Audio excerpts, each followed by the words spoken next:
The Book Ashura. 1. The first era. Light was everywhere, at the beginning of things.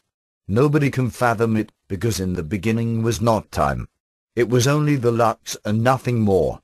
The light was eternity. The light was infinity. The light was unity. These are three, and the light is three in one. When the light formulated his will, it caused the first division. This first division was Tiamat, the great serpent of balance, as the light would unfold, because only the unfolded can be understood, and understanding is the nature of light. Tiamat embraced the light with her serpent body, shielded from the infinity of the light, and infinity and light were divided into two. Tiamat threw the shadow on the other side of her body, and such was the will of the light. The shadow, which had no substance, gave birth to the Lord of non-light, Apsu. In the remaining light Mummu was born, the messenger of the second light, which is the child of light. Throughout the entire period of the first era marveled Tiamat, Apsu and Mummu, the one light. 2.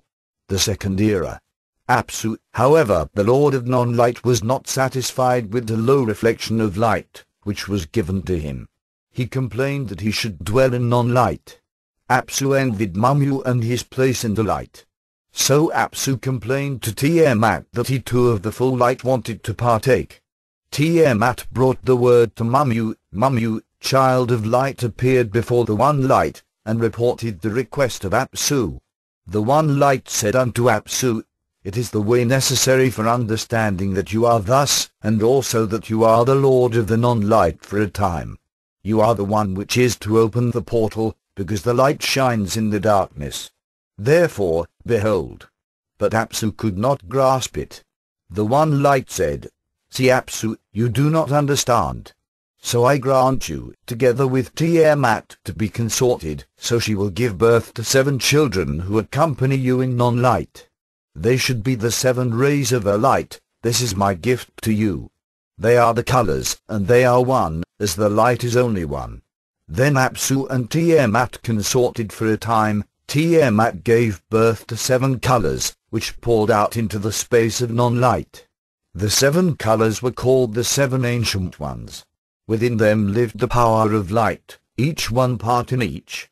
They were the children of chaos and order. The ancients created the 7 worlds and spaces in the void of the non-light, each after his own kind. And the 7 are: I had Kinku, Lord of Change. I had Nyarlathotep, Lord of the Diversity. I had Hastia, Lord of the Division. I had Tulu, Lord of the Connection. I had Shub-Niggurath, Lord of the Stability. I had Suthoth, Master of Time. I had Isthoth, Lord of Growth. At the beginning of the first day after their birth, as the non-light was empty, gathered the 7 ancient ones and set a pearl into the non-light. This is the only world which the 7 ancient ones ever created together, and they called the world Adon. Adon, first of all worlds, was the image of the above, a light, the purest and most original of all worlds. When the 7 ancient ones left Adon to prosper, they beheld the world, and were content. But finally they decided to enjoy themselves, to create beings which were located in the world of Adon, who lived there, and should populate this world. So it occurred along that the ancient 7 created the 221 created ones, 221 beings of sublime purity and absolute perfection, beings as a lower image of the one light. The 7 ancients sent the 221 into the world and gave Adon to them as a gift. And the ancient ones named the first race, the sublime ones, the Adala. The children of the sky, creatures of the great old ones, praised the light and joined forever with the world of Adon, which was so beautiful that the Adala all included it into their hearts and swore this world never to leave, whatever may happen with creation. The great old ones but then sealed the world of Adon, so its great work would remain intact for all time. Apsu was pleased with the work of his children, and he blessed them. 3. The third era. So walked the 7 ancient ones a long time through the region of non-light. They explored the deepest recesses, and created worlds, realms and universes in the vastness of non-light, each after his kind. However, it was never even given to them that such a perfect and beautiful world would be made as the world Adon, because it is given to each being that his first creation is always the greatest. As it was their task, they increased diversity and beauty by creating worlds and lower forms of life. Again and again they sought to surpass their first creation, the world of Adon, but they never succeeded. No matter what they tried. No world and no life form came close to the purity of Adon, for the one light was now hidden from the non-light, as it flowed together in Adon, and not in any other place. The ancients, however, were not satisfied, and so they went to their father Apsu, so that he would advise them as how to create more beautiful and fantastic worlds. So Apsu went to ask Tiamat and also the One Light, "My children, the ancient ones desired to create more beautiful worlds, build them the first. Tell me, O Light, how can I direct them on their way?" But the Light said, "It was my will that the first world, Adon, a lower reflection of myself, be my gift to the region the non-light, and to Apsu and his children for their happiness. But you desire to change that which is perfect. Do you desire to pollute the perfect, only so you have another? Apsu, to you I gave the greatest gift of seeing the greatest world, and as a garden you have before you, so that its beauty should reveal unto you a reflection of the one light." Apsu was shamed by these words. He went to his children, the elderly, and reported what he was told. The great old ones but comforted their father. "Father, we will search the depths of non-light, for great is our power, so that no one can hinder us to seek the deep areas, not even the one light itself. There, we will seek and find what new ways for you, how to create a lot even better and bigger worlds, and we will create them for you alone, and despite the light." When they began their journey, to look into the depths of non-light, then came the messenger of light Mamu to them. Great was his splendor, and in his presence the ancient were shaken, so great was the reflection of the light in the eyes of Mamu.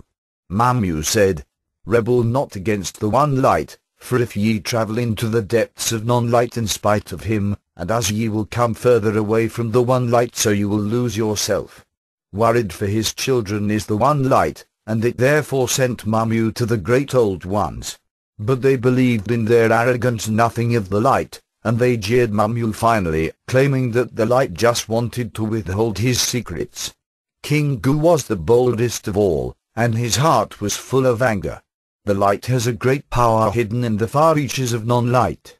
He has hidden it away from us. We will therefore search for his power, and then we will be equal to the light itself, yes, even surpass it. And no one knew that on this day King Gu by his pride had sealed his fate. Full of conceit they smote all the loving admonition and warning of the light, and got ready. When Mamu was gone, the ancients held council that they, during their absence, should create guardians and servants to their worlds, watchmen, which should prevent the light from stealing their worlds, because their hearts were hardened, and who is evil, sees evil in all others again, even the most good intentions. Thus they created powerful guardians as their servants, whom they commanded the many worlds to be held under their protection. Thus they created images of each of the 7 ancients, and revived them. But the images were weak and empty, low in willpower, and too weak for this task, because the ancients had turned away from the light. Long worked each of the great olden ones, each on his own image. Each tinkered around it, formed and shaped, but it seemed to become nothing. During this time the 7 ancients lived separately, and here came the first separation of the 7, for each of the ancients strove secretly that his image should be particularly powerful and beautiful. When the 7 great old ones came together to deliberate, because they realized that they had to detach a part of their own being to their images to give them strength, they secreted the strength of the order and sent it into the images. This force should stay in the images until the day the ancients would return, and they wanted to absorb the power of order back into themselves again, and so only the power of chaos remained within them. When we are back again, we will devour them. So whispered the great old ones to each other when the images could not hear them. When the great old ones were gone, the 7 images followed their master's commands in a childlike faith. But the time was long, and they wondered anxiously what had become of their creators. They asked Tiamat and Apsu, but they received no answer, because the ancients were beyond the face of Apsu, and Tiamat lost him non-light. One day Mummu saw the images, and the images were surprised through his brilliance because he was blessed by the one light. Since the images for the first time saw the one light, and they realized that Tiamat, Apsu and the great old ones had withheld the knowledge of the one light. So they came together and discussed what should be done. Mummu was amazed when he saw the 7 images. "You are images of the great olden ones, their children. What are your names?" The 7 images felt ashamed. "Lord, we do not know what that is, a name. Our creators formed us and commanded us to guard these worlds for them." And Mummu was saddened. The light has granted to all beings to have their own unique nature, and it gave all a name, to proclaim it. Have the great old ones deprived you of this? And Mummu revealed to them the light that lived in each of them. And the 7 images gave themselves a name, and they called themselves the elder gods and renounced all foreign domination. They vowed to serve only the light itself and not any other. During this time the elder gods created their own servants. These are the children of light, who called themselves the Igigi. The gods determined the Igigi in its purity to be judges. Great sages and masters of the knowledge of all things are the Igigi. White light is the shape of their body, and with of grace and purity they filled the heavens. The Igigi wandered for a long time here and there. They learned and researched of the many worlds. Finally, they saw that the world Dadan, in the midst of creation, is a reflection of the very light itself. Thus the lords of Igigi went to the elders of the Adala, consulted with them. It was therefore decided that the Igigi would receive from the Adala the outermost half of the Westlands as a gift to call their home. Then the elder gods created the dragon children, whom they called Anunnaki. They created them as fearsome warriors, because they knew that the old ones would someday return, and that they wanted to devour them, since now the one light dwelled within them. These are the 7 elder gods: Kisha, image of Shub-Niggurath; Ada, image of Og-Suthoth; Ashura, image of Nyarlathotep; Enlil, image of Hestia; Enki, image of Tulu; and Shah, image of Kinku; Anu, image of Asthoth. The dragon children Anunnaki were of the finest the elder gods had created, beloved of the mighty warrior god Ashura. He loved his children above everything and lived many eons as a father in their midst. Ashura therefore created his beloved children, the Anunnaki, in a separate world, on the edge of the fiery realms, far and beautiful. Ashura but travelled with his beloved children through the worlds, showed them each and every kind and nature, and he was delighted with their growth. The one light, however, was from this day forth no longer heard. Great was the astonishment of Tiamat and Apsu, that it remained silent, the light, and they did not understand what had happened. Mummu only knew it, and he wept bitterly, because Mummu understood that the light had given itself. Because the one light gave himself and stole himself away, like a thief in the image of Nyarlathotep, so that no one noticed.